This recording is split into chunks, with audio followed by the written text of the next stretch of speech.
Capturando energía. Iniciando sistema. Activando. Unidad 2335.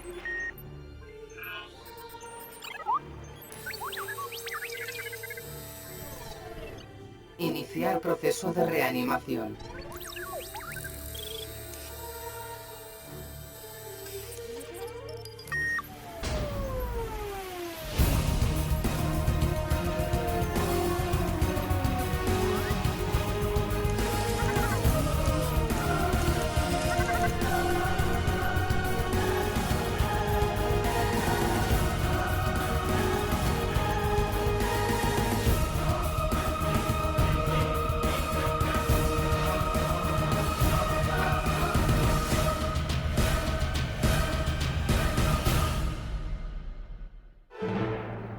Buenos días, tripulación.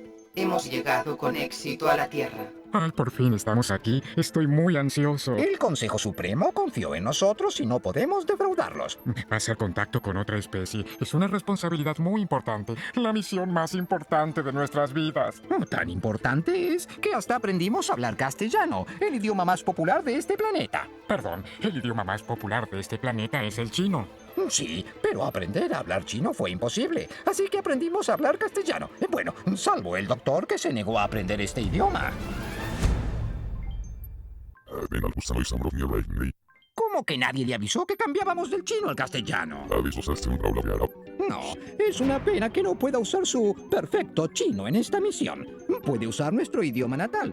Nosotros le traduciremos lo que sea necesario. Hablaremos castellano, que para eso hemos perdido 4 horas de nuestras vidas en aprenderlo. Hoy justamente por eso descendimos en esta región donde se habla castellano, más específicamente la República Argentina. La información conseguida desde nuestro planeta sobre la especie humana es suficiente para saber que, sin dudas, se trata de una especie muy interesante. Pero mírenlos, ¿no son encantadores? Coincido con el doctor. Si al menos fueran verdes, no sería tan... Sí, exacto. A mí me parecen lindos, tiernos. ¿Tóxicos? Claro que no voy a comérmelos, pero ¿cómo se le ocurre? Muero por hacer contacto con ellos, darles un abrazo grande y decirles: hermanos del universo, se acabó la espera, aquí estamos. Sí, continuemos. Finalmente llegó el momento tan esperado. Así es, computadora. Prepare los sistemas para descender. ¡Cuánta emoción! Comprobando atmósfera. Atmósfera. Aprobada. Desplegando puente de descenso. Sistema preparado para descenso.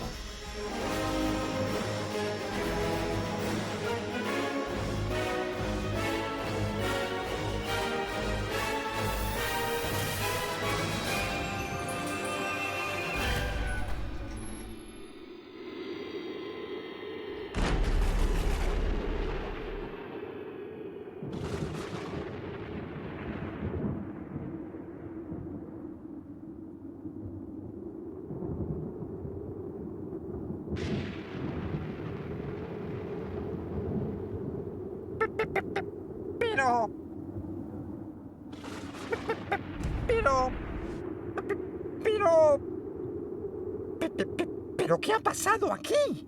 ¡Hola! Aquí estamos, hermanos del universo. No cabe duda, doctor. Aquí ha ocurrido algo muy malo. Hermanos del universo, la espera. ¡Silencio!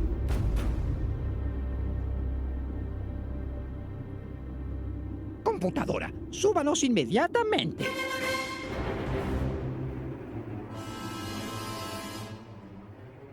Esto es terrible. Está todo destruido. No parece haber mucha vida aquí para hacer contacto. Computadora, ¿hay alguna forma de vida sobre este planeta? Los escaneos de superficie no arrojaron ningún resultado positivo acerca de vida en este planeta. Pero, computadora, ¿qué ha pasado aquí? No puedo determinarlo con certeza, pero por la radioactividad residual hay un 98,7% de probabilidades de que haya ocurrido una guerra nuclear. Hace aproximadamente 800 años.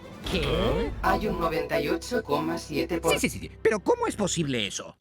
El análisis de superficie indica que hace 800 años hubo miles de impactos nucleares que posiblemente hayan acabado directa o indirectamente con toda la vida del planeta. ¿Cómo que llegamos demasiado tarde?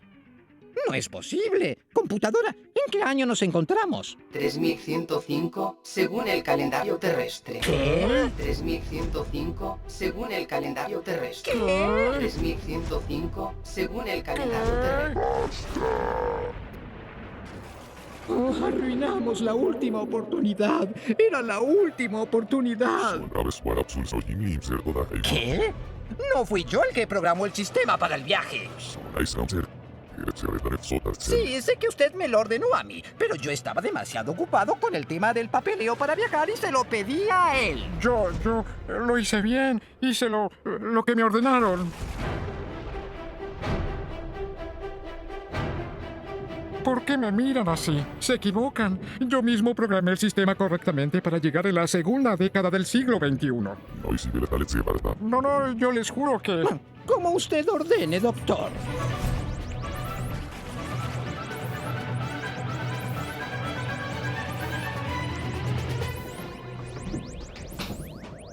¡Au!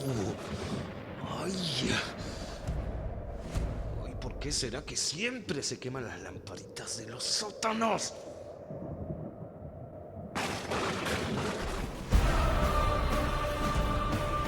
Tripulación. Es desaconsejable que se dirijan hacia aquel sector. Producto de la actividad nuclear se ha generado una pequeña brecha espacio-temporal. Es peligroso. Deben volver cuanto antes a la nave. Es peligroso. Deben volver cuanto antes a la nave.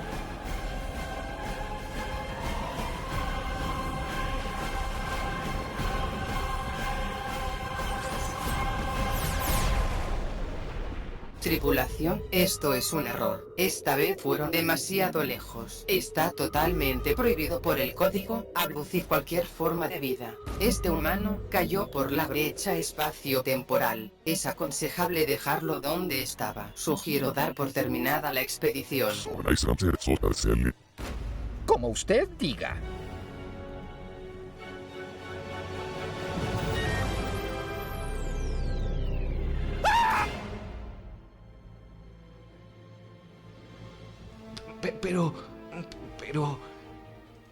Pero...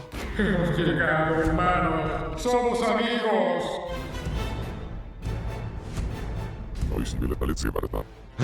¿Ustedes quiénes son? ¿Qué hago acá? ¿Qué es este lugar? ¿Y qué pasó allá afuera? Alienígenas, fuiste abducido. Una nave espacial. Tu planeta fue completamente destruido. ¿Ah?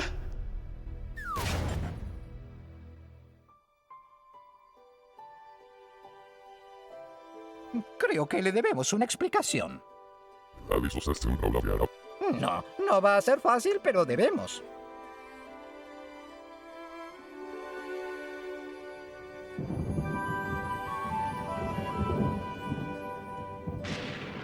Y entonces fue cuando usted salió de la brecha espacio-temporal y ahí lo encontramos. ¡Finalmente ocurrió! ¿Finalmente ocurrió qué?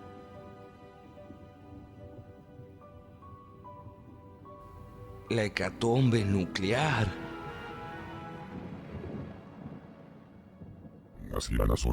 No entiendo. ¿Usted sabía que esto iba a pasar? ¿Que toda su especie iba a desaparecer en una guerra nuclear?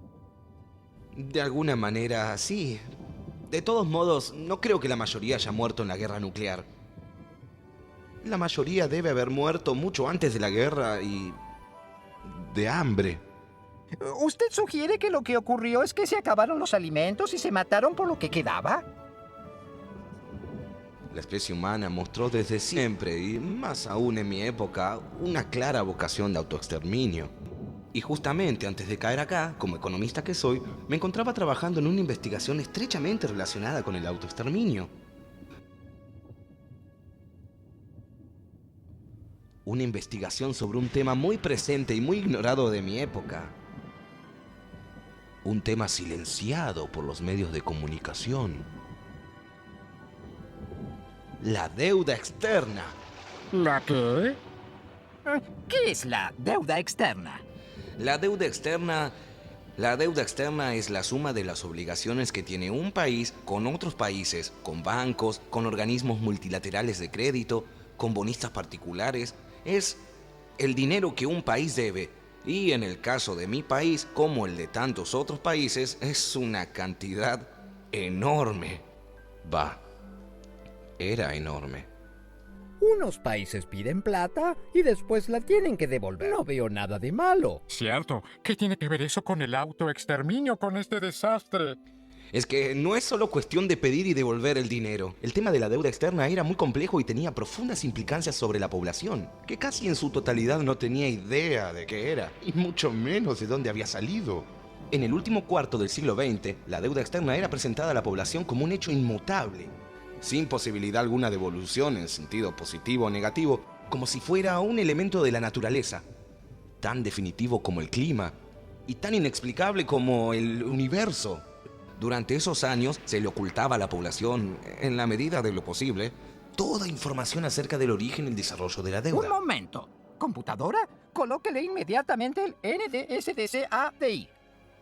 ¿El qué? El neurodecodificador sintetizador de conceptos por animación de imágenes.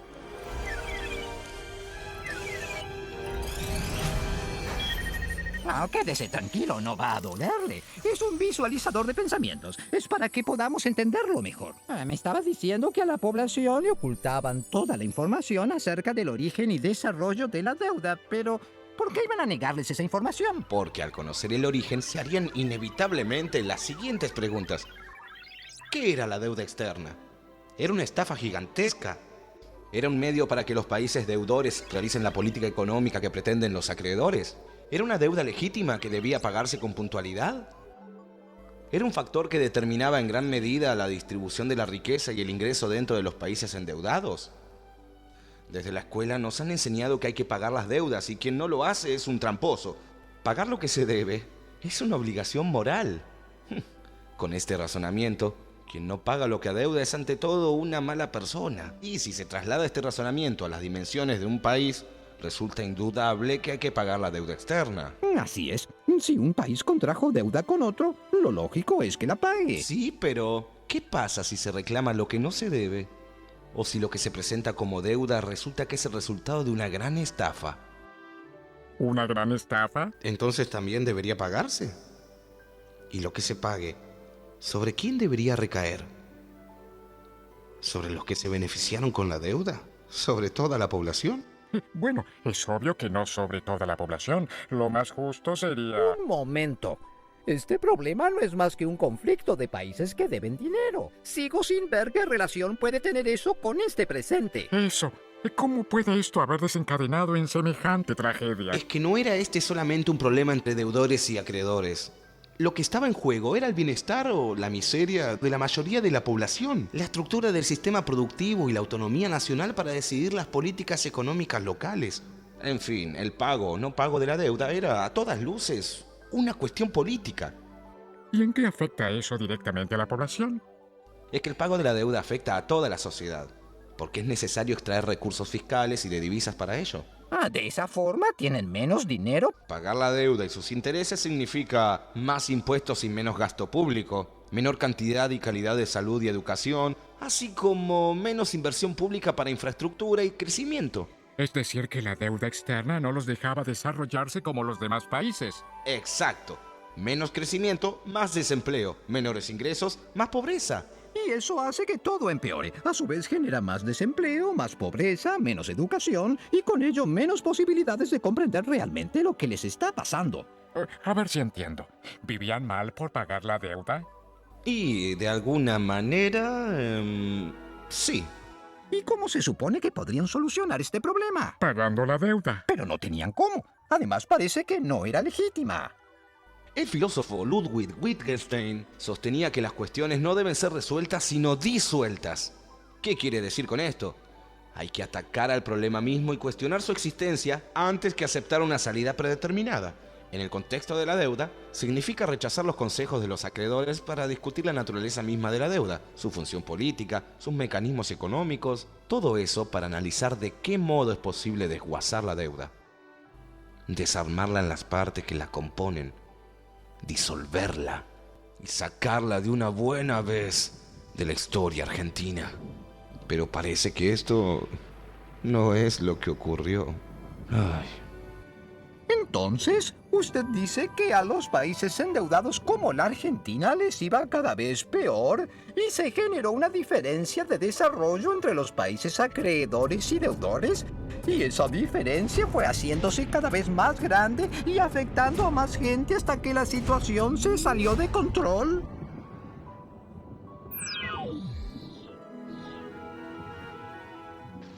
Pienso que sí. Pienso que sí. Oh, ¿qué piensa usted, doctor? Yo le creo. ¿Doctor? Coincido. Es necesario comprobar que lo que dice es cierto o si está completamente loco. Computadora, ¿qué dicen los libros que traía con él? Los 5 libros fueron escaneados y la información coincide con su relato. Me cuesta aceptar que semejante cosa le estaba ocurriendo a millones de humanos y que no se dieran cuenta. Bueno, pues, solo existe una forma de probarlo. Tripulación. Esta vez fueron demasiado lejos. Usar la brecha espacio-temporal para abducir humanos para sacar información es sin dudas lo más grave que han hecho. Un médico, un abogado, un empleado público, un empleado fabril, 2 desempleados, un ama de casa, un empresario, un estudiante y un político. Sí, doctor.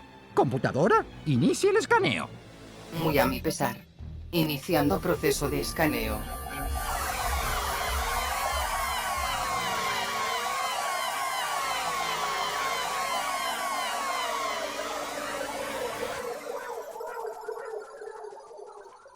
Computadora, ¿cuáles son los resultados? Según el proceso de escaneo, que tiene un 99.75% de efectividad, los 10 humanos poseen muy poca o ninguna información acerca del concepto deuda externa. ¿Qué vamos a hacer ahora? Llegamos 1000 años tarde, no 20 minutos, no 2 días, no 3 meses, 1000 años. ¿Y ahora qué vamos a decirle al Consejo Supremo? ¿Qué vamos a decirle al Consejo Supremo? ¿Qué vamos a decirle al Consejo Supremo?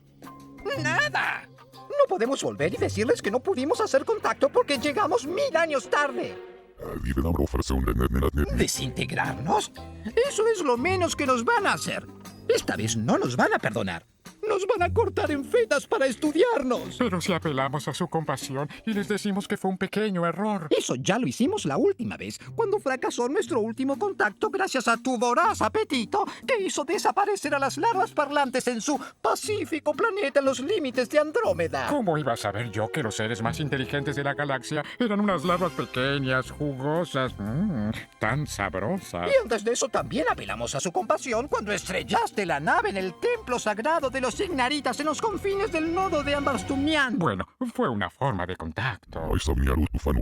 Sí, doctor. Nuestra misión está terminada. Lo mejor será volver y enfrentar nuestro destino con coraje y... Un momento. Si este humano tiene razón, y la deuda externa fue tal vez la manifestación más sigilosa y poderosa de la vocación de autoexterminio humano, y probablemente lo que nos llevó a este desastre, tenemos que despertarlo nuevamente y tratar de aprender lo más posible sobre la deuda. Claro, y una vez que lo sepamos todo acerca de esta... Usar la brecha espacio-temporal para salvar a la humanidad del trágico final. Hacer contacto con ellos en este tiempo. Exacto. Y volver heroicos a nuestro planeta. Tripulación. Me niego a seguir con esta locura. Lo siento, pero no puedo continuar. El protocolo me lo impide. Voy a desconectar mi energía en... 5.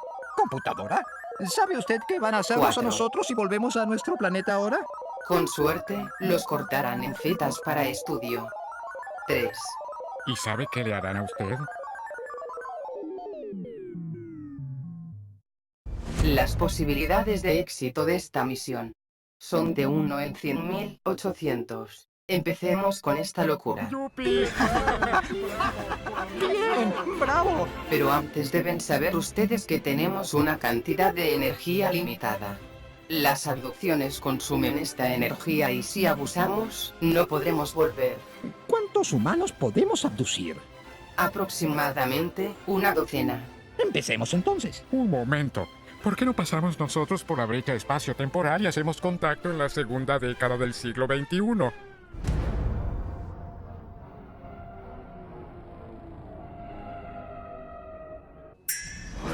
La brecha mide medio metro de diámetro. Aún si te pusiéramos a dieta y lográramos que pases a través de ella, la nave quedaría de este lado.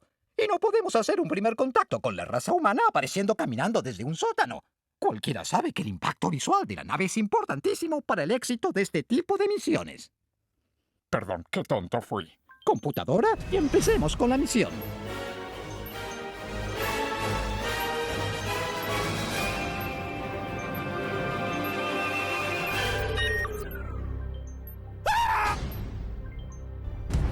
Querido amigo humano, necesitamos saber todo, pero todo acerca de la deuda externa.